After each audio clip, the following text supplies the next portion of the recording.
Bom dia, galerinha do oitavo ano, tudo bem com vocês?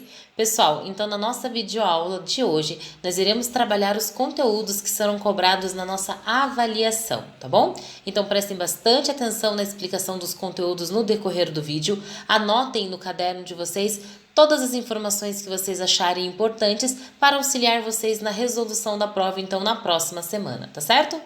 Pessoal, os conteúdos que nós iremos revisar, então, que será cobrados na avaliação, são os conteúdos voltados para o IDH, o IDHM, PIB, Índice de Gini e Regionalização.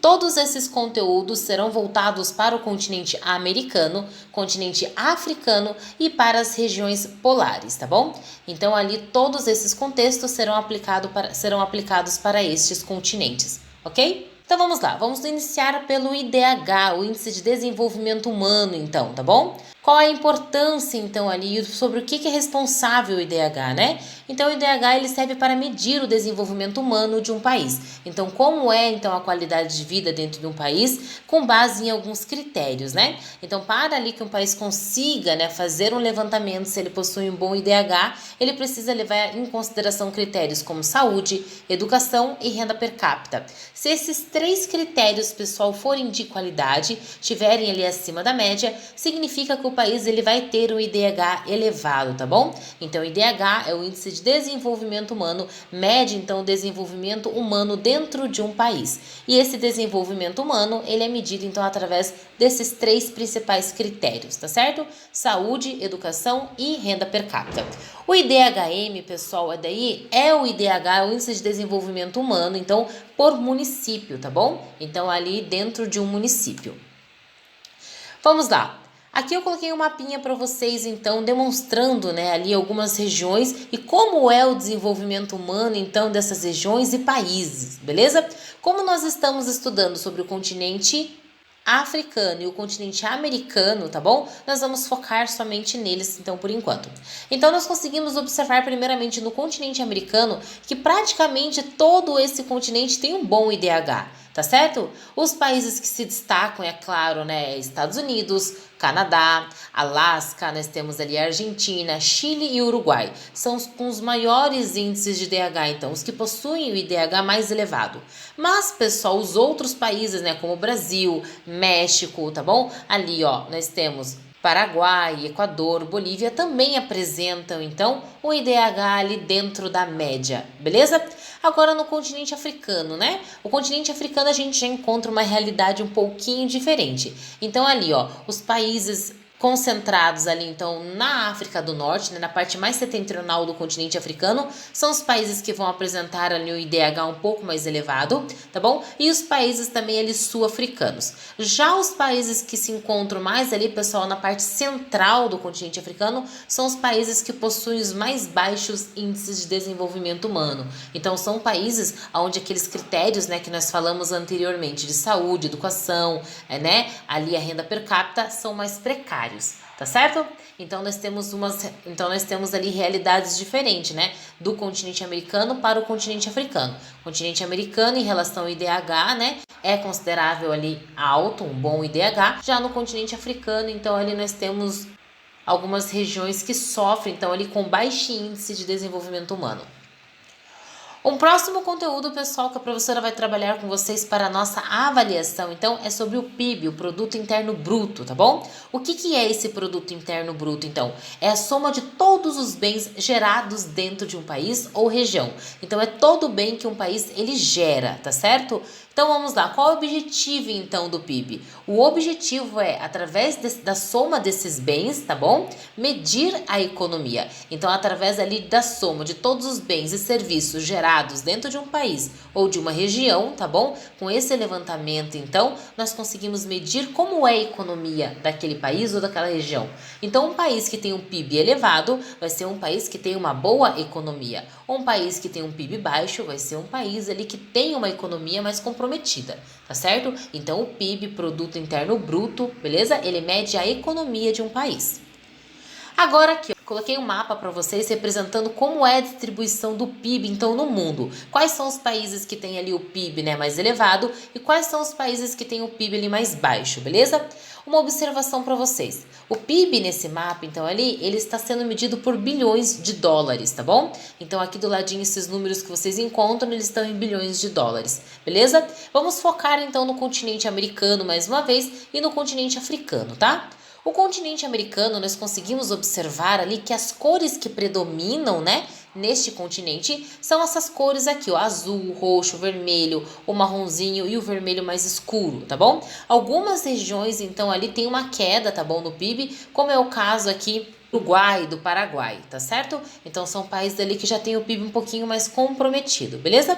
Mas em geral, né, o PIB do continente americano, principalmente Brasil, tá bom? Principalmente México, Estados Unidos, Canadá, Alasca, Argentina também, tem um PIB ali médio alto, tá bom? Sendo mais alto, então, nessas regiões mais roxinhas e vermelhos mais escuros.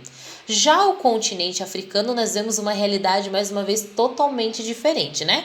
Nós conseguimos observar que as cores, então, elas variam ali do meio para baixo aqui na nossa escala, né? Então, quanto ali mais baixo na escala, né, menor é o PIB, então, desses países, beleza? Então, nós conseguimos ver ali um certo comprometimento, né, do PIB em relação ali ao continente africano, tá bom? Então, se nós compararmos esses dois continentes que nós estudamos, o continente americano ali tem os maiores índices de PIB se comparados, então, com o continente africano.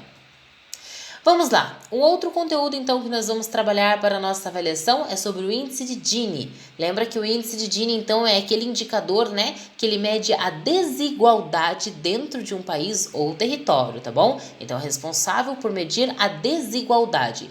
Como que ele mede a desigualdade, tá bom? Através da qualidade de vida das pessoas, como as pessoas vivem, tá bom? Renda per capita e assim por diante. Então vamos lá, mais uma vez então, continente americano, continente africano, né? Continente americano é que nós conseguimos observar então que o coeficiente de Gini, então ele vai variar entre aqui, ó, esses três primeiros tons, né? E essa segunda então média aqui de tons, beleza? Então vai variar ali o seu índice de desigualdade de 0 a 25, tá bom? Até no máximo 0,54, ok? Já no continente africano, ele vai variar de 0,35 até, pessoal, área superior, então, a 60. Isso quer dizer que a desigualdade no continente africano é muito maior do que a desigualdade que ocorre dentro do continente americano, tá bom? Então, tem desigualdade no continente americano? Sim, tem muita desigualdade, né? A gente consegue ver essa desigualdade principalmente no México, Brasil, Argentina, Paraguai, Chile, Venezuela, tá bom? América Central aqui, ó, principalmente a América Central, então, continental, tá bom? E já ali no continente africano, nós conseguimos ver essas áreas também com maior índice de desigualdade, né? No sul, na África do Sul, então aqui, e nessa parte ali mais ocidental do continente africano, tá bom? Isso não quer dizer, pessoal, que outros países como Estados Unidos, né, como ali o Canadá e Alasca não tenham desigualdade. Eles apresentam sim desigualdade, mas o índice dela é muito inferior, então, a esses que nós citamos, a esses outros países que eu citei para vocês, beleza? Vamos lá agora, regionalização do continente americano, tá bom? Nós estamos falando bastante sobre o continente americano, tá bom? E vai cobrar bastante sobre ele na prova também. Então vamos lá, ó. Regionalização do continente americano. Lembra que eu falei para vocês que o continente americano ele pode ser regionalizado de duas formas. Ele pode ser regionalizado ali, obtendo a divisão então entre latina e anglo-saxônica, e ele também pode ter a divisão regional então ali em América do Norte, América Central e América do Sul, tá bom? Então agora a professora vai falar algumas características e apresentar algumas informações sobre cada uma dessas regionalizações, tá bom? Nós iremos iniciar então pela regionalização sociocultural. A regionalização sociocultural, ela vai dividir o continente americano em latina e anglo-saxônica, tá certo? A América anglo-saxônica, pessoal, vai ser composta então principalmente pelos Estados Unidos e pelo Canadá, tá bom? Então aqui nós temos, né, a parte em azul então pertencente à América anglo-saxônica. Quais foram os critérios, então, ali utilizados, né, para a divisão desta forma, para dividir, então, esses países como anglo-saxões? Então, primeiramente, são países que falam inglês, tá bom? Então, tem como idioma ali, né, o inglês. É claro que no caso do Canadá, ali, por exemplo, eles também falam francês, né, é um país bilíngue, mas o inglês ainda predomina na maioria, então, ali das regiões desse país, tá certo? Essa região, então, pessoal, também se formou ali a partir de imigrantes, tá? Ingleses, irlandeses, holandeses, escoceses, franceses e alemães, tá bom? Então, eles tiveram ali uma influência muito forte, tá bom? Desses povos, então, ali no seu processo de colonização e habitação, tá certo? Ali agora América Latina. A América Latina, então, corresponde a toda essa porção que está em amarelo ali no mapa para vocês, tá bom? Então pega do México até ali, pessoal, o Chile, beleza? E, pessoal, quais são os critérios, então, que levaram, né, a divisão, então, de toda essa região pertencer ali, então, à América Latina?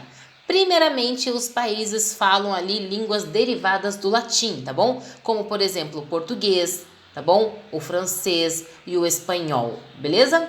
Ali, ó. E também, pessoal, né, teve forte influência ali de imigrantes portugueses e espanhóis na sua colonização, na habitação, então, ali dessa porção, então, do continente, tá certo?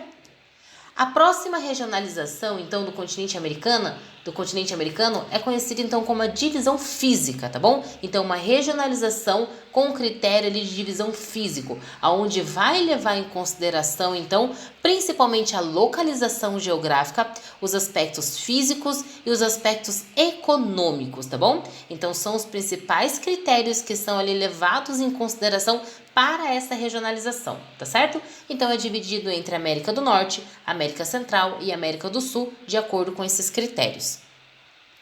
E por último, pessoal, nós vamos falar um pouquinho sobre as nossas regiões polares, né? Foi um dos últimos conteúdos que nós trabalhamos durante as nossas aulas pelo Zoom, tá certo? E nós vamos falar um pouquinho, dar uma revisada neste conteúdo, porque ele será cobrado na prova também. Beleza? Então, regiões polares. Aqui eu coloquei uma imagem para vocês, né, destacando essas duas regiões. Então, aqui em cima, né, nós temos a região ártica, tá certo? E aqui embaixo a nossa região antártida, tá bom? Polo Norte ali, Polo Sul, beleza? E eu vou falar para vocês algumas características que diferenciam essas regiões, tá bom? E uma atividade ali que é bastante praticada em uma delas, tá ok? Então vamos lá, vamos começar então ali pela Antártida, tá? A Antártida, pessoal, é essa primeira imagem que está aparecendo aqui para vocês, beleza? E a Antártida, então, é uma porção rochosa, é um continente, né? É um dos 6 continentes que nós temos no nosso planeta, tá bom? No nosso mundo ali, beleza? Então, é um continente, é uma porção rochosa coberta ali por densas camadas de gelo, tá certo? É também ali considerada parte do Polo Sul, beleza? E também ali ela serve como estação de pesquisa. Então tem alguns países, né, que fazem parte do tratado ali da Antártida, que instalam campos de pesquisas nessas regiões, nessa região, então, tá bom? E essas pesquisas são voltadas ali à biologia, são voltadas ali ao meio ambiente e outras pesquisas relacionadas então a esses critérios, tá certo? E depois ali do lado nós temos uma outra imagem então representando o nosso Ártico, tá bom? O Ártico então, pessoal, é apenas mar congelado. Então nós conseguimos ver, né, o mar, né, embaixo ali, coberto, né, por uma densa camada de gelo também, beleza? Então é mar congelado e ali pertencente então ao Polo Norte, ok? Galerinha, esses são os conteúdos que serão cobrados na avaliação de vocês, então, tá bom? Eu desejo para todos vocês uma boa prova semana que vem. Não esqueçam de responder, então, o link, tá bom? Com o formulário ali, com o questionário de revisão. São algumas questões relacionadas aos conteúdos abordados no vídeo, beleza? Todos devem responder porque é avaliativo, tá bom? Então, todos devem responder o questionário ali de revisão, beleza? Um abraço para todos vocês, até!